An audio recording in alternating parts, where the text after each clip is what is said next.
Hi అండి. అమ్మ వాళ్ళ ఇంటికి వెళ్ళినప్పుడు ఇలా ఈవినింగ్ వర్షం పడిందండి. ఇలా వర్షం పడుతుంటే వర్షంలో వేడివేడిగా కారం కారంగా ఏమైనా తినాలనిపించి బజ్జీలు అయితే చేసుకున్నామండి. అయితే బజ్జీలు వేసుకోవడానికి అప్పటికప్పుడు మిరపకాయలు అయితే లేవు మా దగ్గర.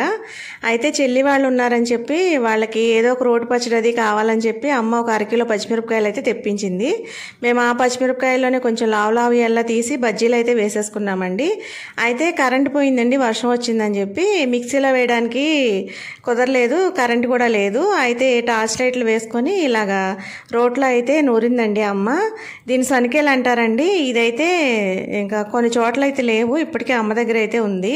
మాకు ఉండాలండి, కానీ ఆ రాయి ఎక్కడుందో కనిపించట్లే. సనికేలు అయితే ఉంది, అది ఎక్కడో మట్టిలో కలిసిపోయి ఉంటుందండి. అమ్మకైతే కొంచెం శ్రమ అయింది, కానీ పిల్లల కోసం అమ్మ శ్రమ అనుకోదు కదండి, చాలా ఓపికగా అయితే చేసి పెట్టింది. ఇలా రోట్లో వాము, వేపిన శనగపప్పు నూరి అదైతే ఒక ప్లేట్లోకి తీసిందండి. దానిలో ఉప్పు నిమ్మరసం వేసి కలిపింది. ఈ మిరపకాయల్లో కొంచెం లావు ఎలా ఏరి మేమైతే బజ్జీలు వేసుకున్నామండి. అవి కడిగి వాటిని నాట్లు అయితే పెట్టాము. ఇది కలిపిన తర్వాత ఈ కలిపిన దాన్ని వేసుకున్నామండి. ఇలా మేము ఇదివరకు కూడా ఒకసారి వేసుకున్నామండి అమ్మ వాళ్ళ ఇంటికి వెళ్ళినప్పుడు. అయితే అప్పుడు రోజు బజ్జీలు బండి అబ్బాయి వేస్తాడేమో అని రోజు చూసేవాళ్ళం అండి, వేయట్లేదని చెప్పి లాస్ట్లో ఒకరోజు నాన్న కాయలు తీసుకొచ్చి వేసుకోమన్నారు.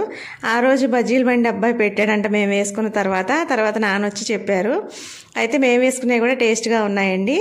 ఆ బజ్జీలు చీల్చుకొని అందులో ఈ స్టఫ్ అంతా పెట్టుకొని ఈలోపు శనగపిండి అయితే కలుపుతుందండి అమ్మ. శనగపిండి జల్లించి శనగపిండి, బియ్యపిండి, కొద్దిగా ఉప్పు, సోడా ఉప్పు వేసి అయితే కలిపిందండి. ఈ లోపు పిండి కలుపుకునే లోపు నూనె అయితే పెట్టేసింది కాగడానికి. ఇందులో కొంచెం మంచినీళ్ళు వేసి అయితే కలిపిందండి అమ్మ.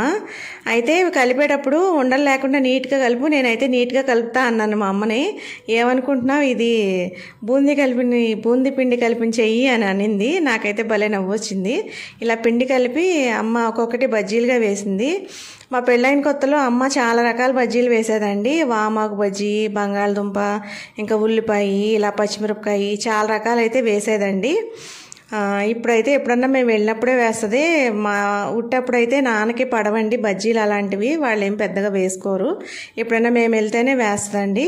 ఇలా చక్కగా బజ్జీలన్నీ నీట్గా వేసేసిందండి. ఈ బజ్జీలు వేస్తూ ఉంటే నాకు అసలు ఆ వాసనకి కడుపు నిండిపోయినట్టు ఉంటుందండి.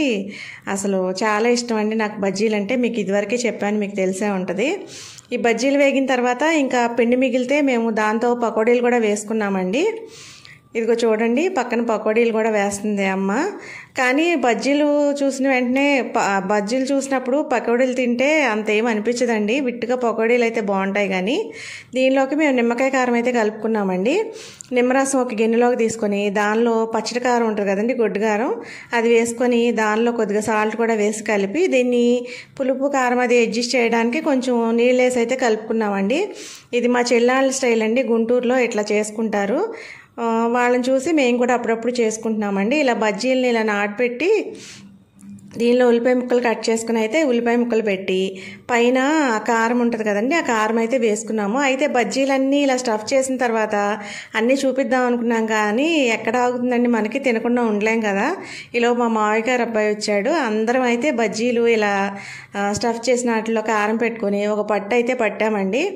అసలు మామూలుగా లేవండి వీటి టేస్ట్, అసలు చాలా బాగున్నాయండి. అందరికీ కూడా చాలా బాగా నచ్చాయి. నాన్న కారం తినరు, కానీ అలాంటిది నాన్న కూడా తిన్నారండి ఈసారి అయితే. బజ్జీలు అయితే భలే టేస్ట్ అనిపించాయి. ఇదండి ఈరోజు విశేషాలు. మీకు ఈ వీడియో నచ్చితే లైక్ చేసి, షేర్ చేసి, సబ్స్క్రైబ్ చూసుకోండి. అందరూ చూస్తున్నారు కానీ ఎవరు సబ్స్క్రైబ్ చేయట్లేదు, ప్లీజ్ సబ్స్క్రైబ్ చేసుకోండి.